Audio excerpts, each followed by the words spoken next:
Good morning. 6 a.m. pa lang ito. Maaga akong gumising ngayon kasi di ko nga alam. Nandito pala si Lexa.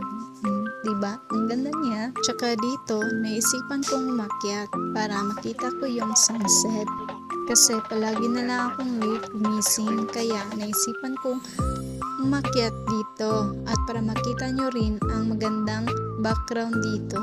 Tagal naman umakyat nito. Tsaka dito, flex ko lang bahay nila ate. Hindi pa yan tapos. At ito na ang sunset. Maganda sana ang sunset kapag may kape. Pero okay lang naman na walang kape. Kaya dito, pwede kang magmuni-muni at isipin lahat ng utang mo. Oo nga, bayaran mo ng utang mo. Charis lang po. For today's video, kay I'm so very productive.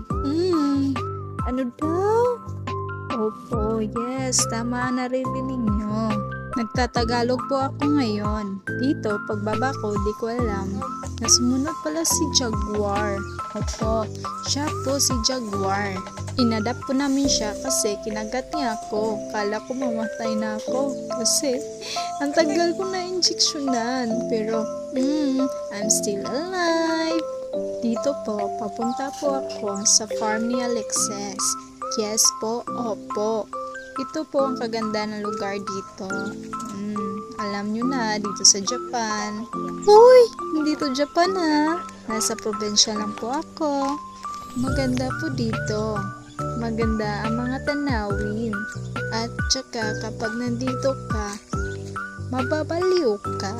Alam mo bakit? Kasi wala kayong kapitbahay dito. Parang sarili nyo lang ang iniisip nyo. Kagaya ngayon, sarili ko lang kinakausap ko. Uy, hindi ako baliw ha. Baliw lang po ako sa kanya.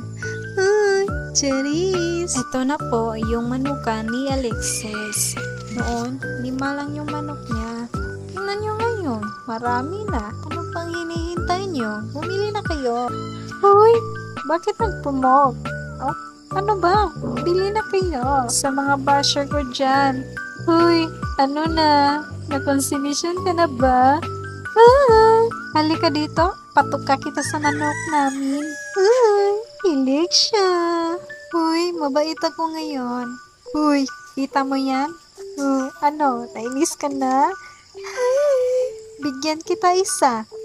Pang ulam mo. Ano, PM